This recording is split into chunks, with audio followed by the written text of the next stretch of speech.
in Benue need to be tackled head-on, as insurgents have continued to cause havoc in the state.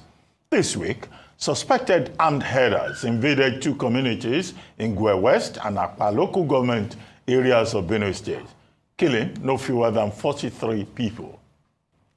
In the Sunday attack, the suspected armed herders stormed Share and Swam, a suburb of Naka town, and shot indiscriminately, leading to loss of lives.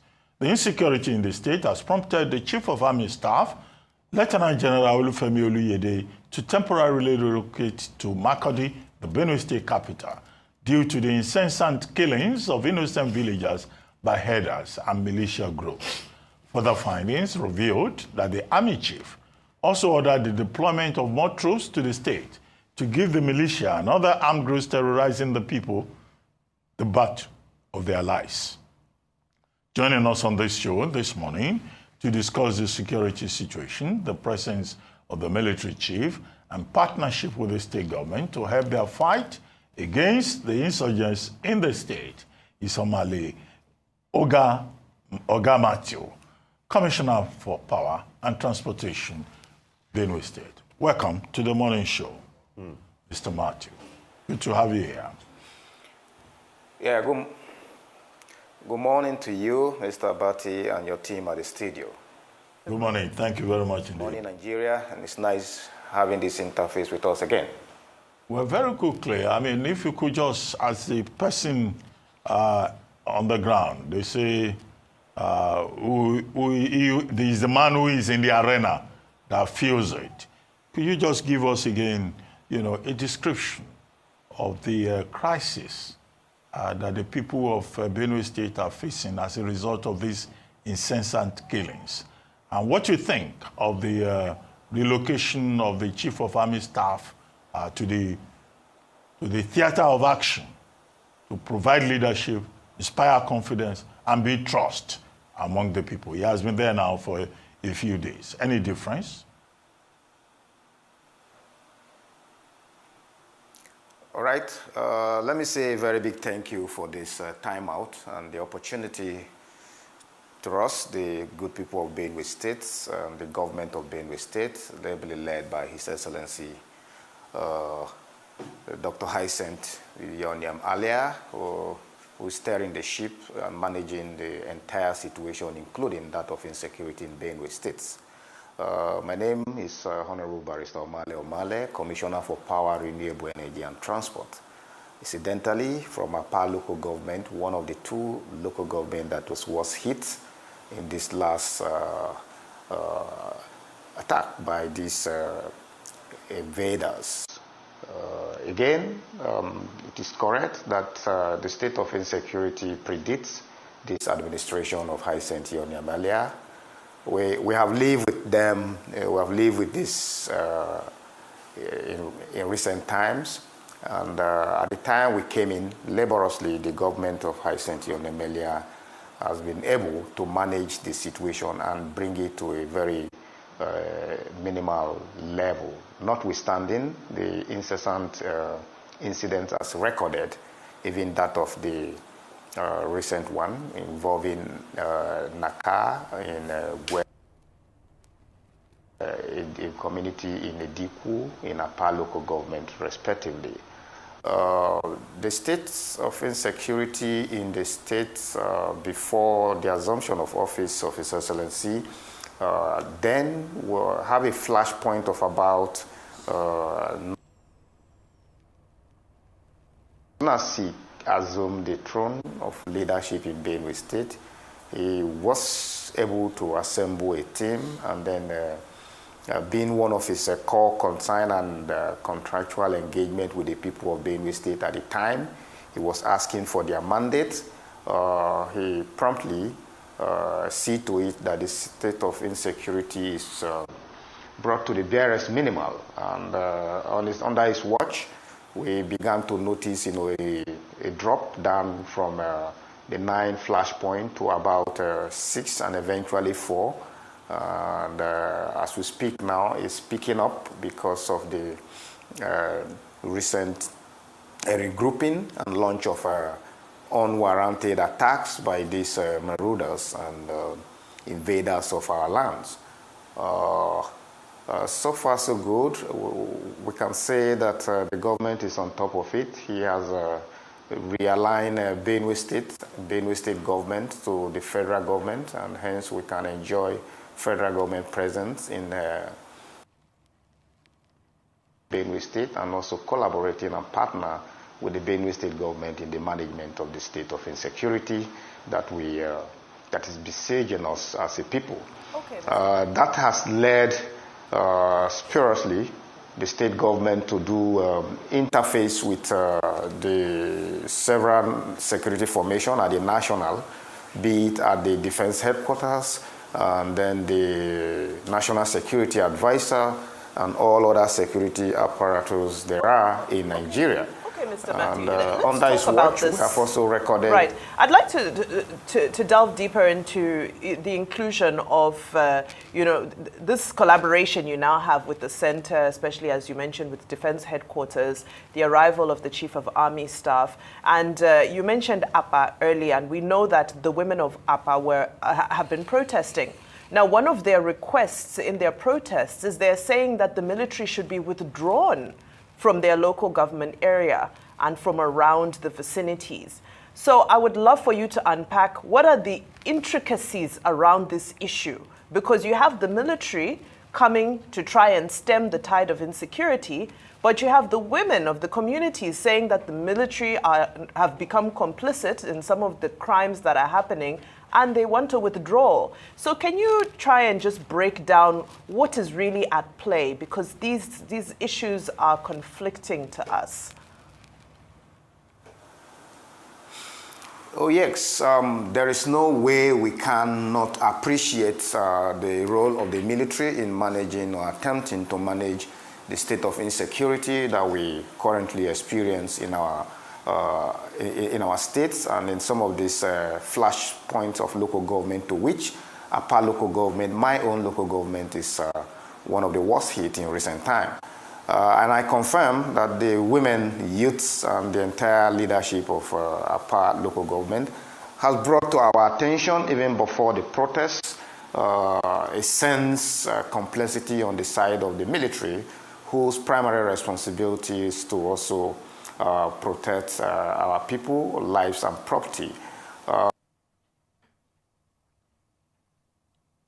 The military that were in our place, particularly in our local government, who were carrying out their lawful duty, intercepting some this youth. There is this allegation that one of our young chap died under the hands of the military. That matter is under investigation as to the cost for arrest and why with the military and why did he have to die. And then we have also listened to the account of on the side of the military to why that situation happened.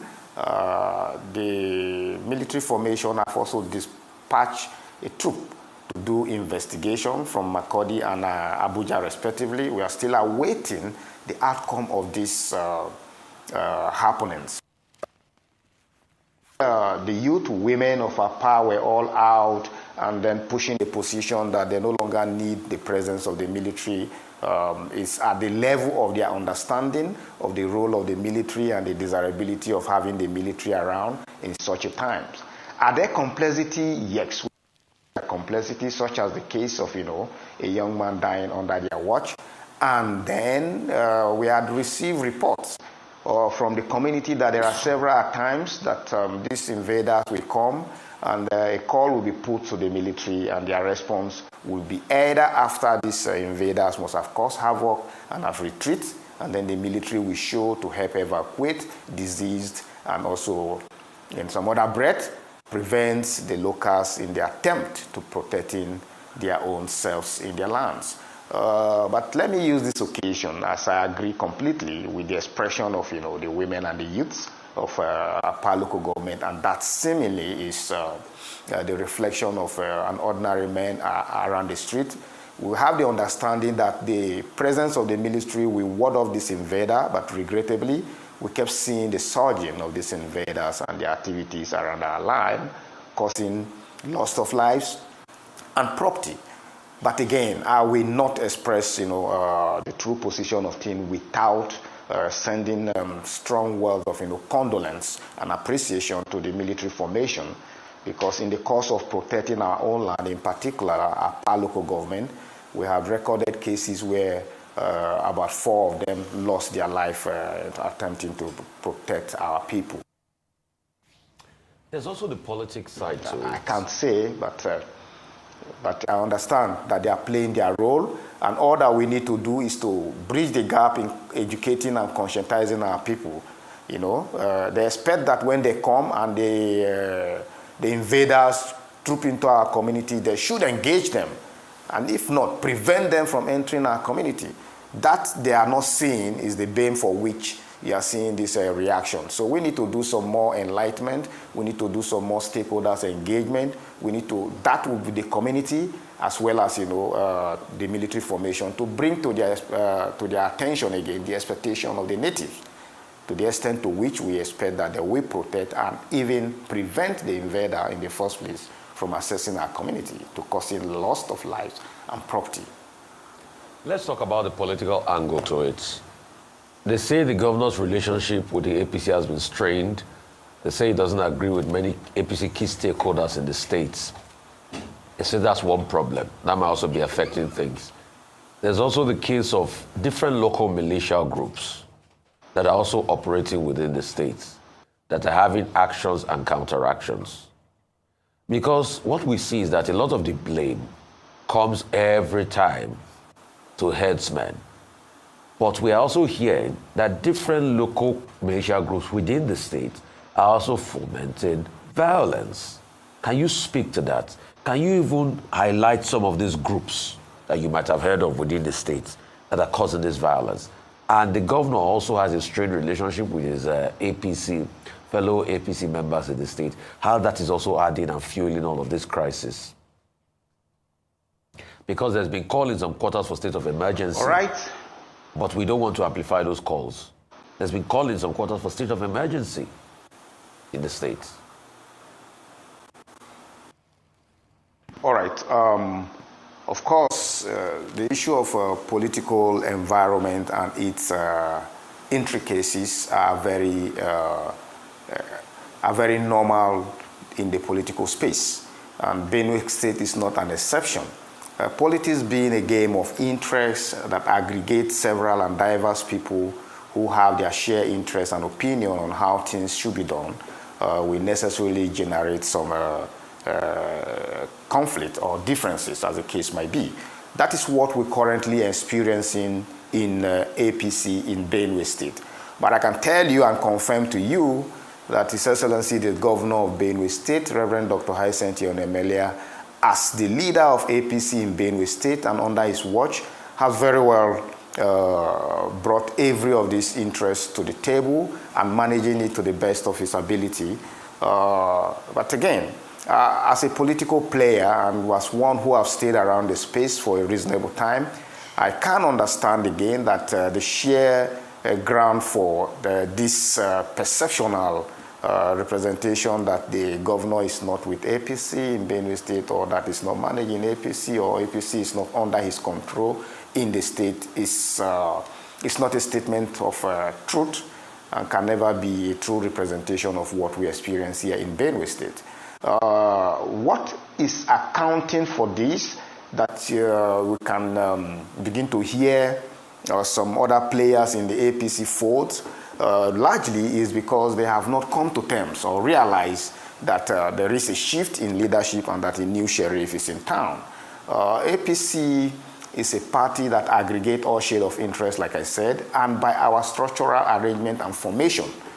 Because every one of them that speaks or now say that APC is under the leadership of His Excellency is not leading or is not driving us or bringing the necessary cohesion, are missing the point. I say so because of all of them, including anyone who says so or sit in Abuja and says so. I pride as one of the oldest members of this party, and I can tell us that we have watched from opposition into when we got into government with the then governor, or Tom, by APC programming and principle, the governor is the leader of the party in the respective states. And that of Benue State cannot be an exception. It is for those who were former governors or those who rode under the back of the governor to whatever political position they are to acknowledge in this fact that there can only be one political leader in the political party of APC, and it rested and vests squarely on the table on the seat of the governor and subscribe themselves to this leadership that the governor is providing as per the manifesto and the constitution of the party APC, then we can all be fine. It is within this contestation that these differences are brewed, where some people see themselves as overlords. And we bring that contestation to a close that is a misnomer. It's only if they can accept the reality that, oh, the leadership of the party and the government is in the hand of the governor, then we can all be fine. But I can tell us, so far so good, the governor is doing well. And to say that the governor is not in alignment with the party is not also correct.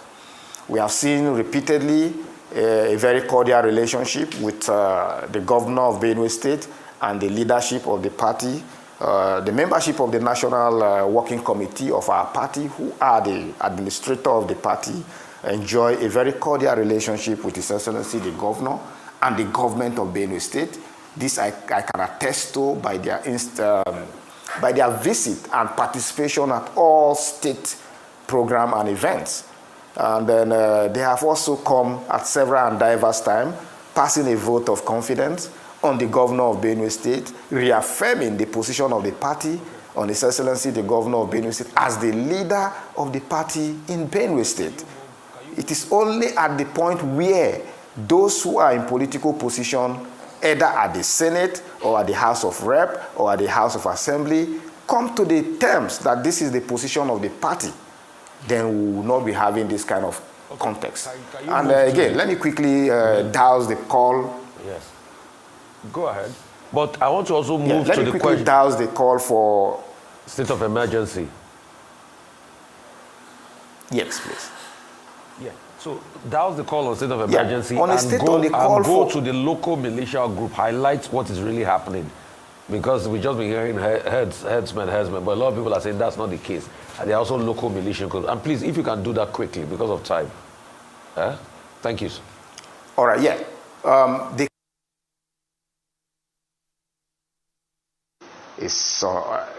does not have any base, does not have any constitutional consideration for that call.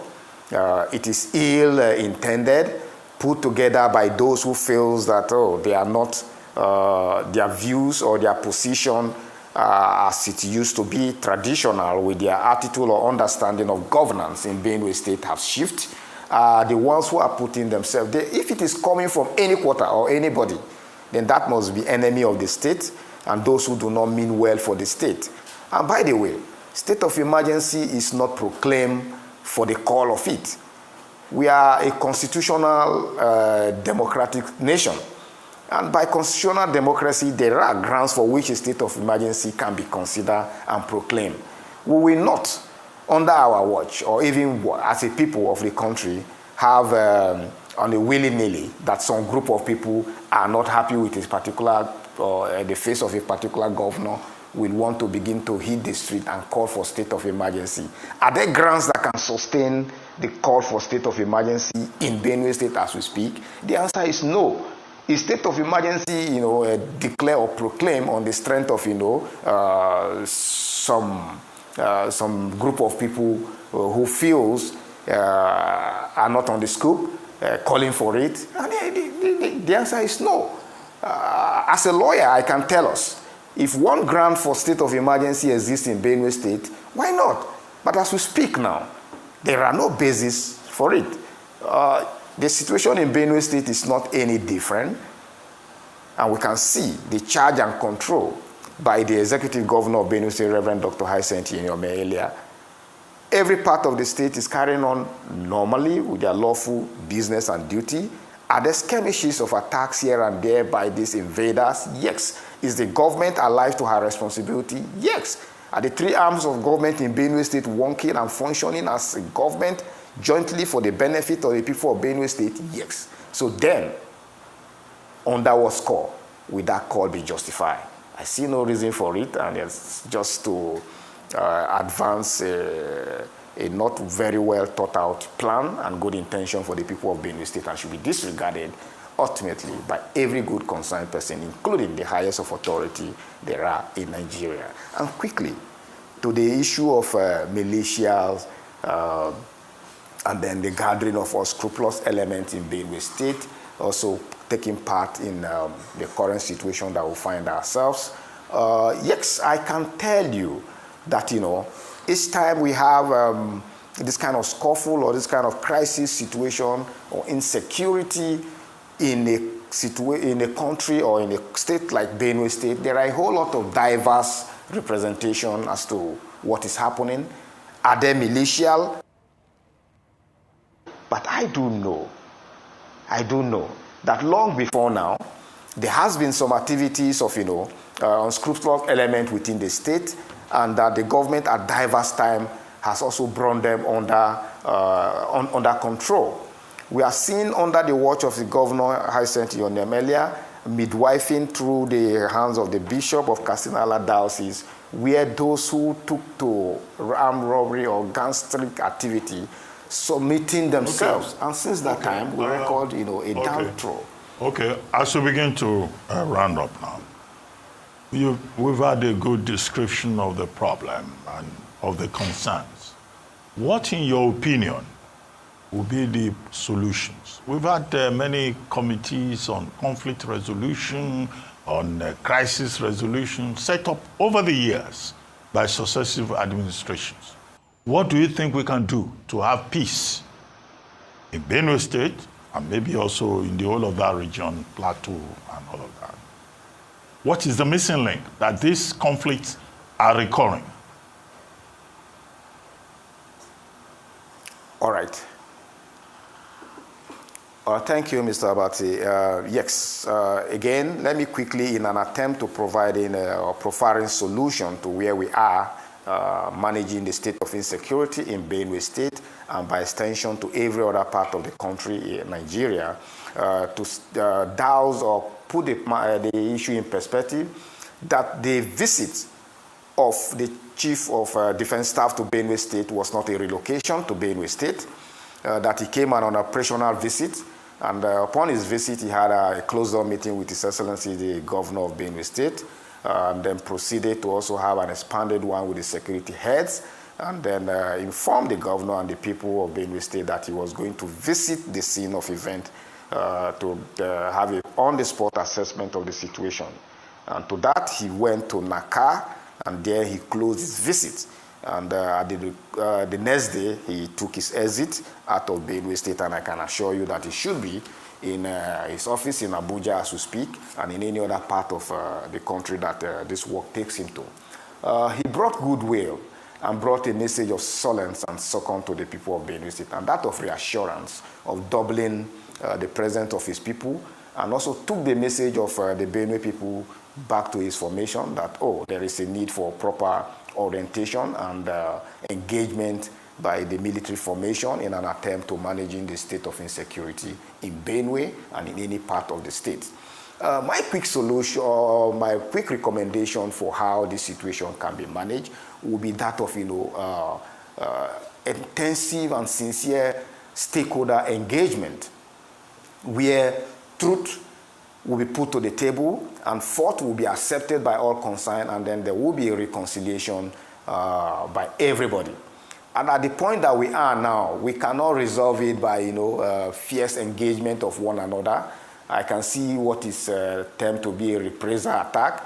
It started from header farmers crisis, and now it has gone into banditry, it has gone into kidnapping, it has gone into raping and all other form of criminalities.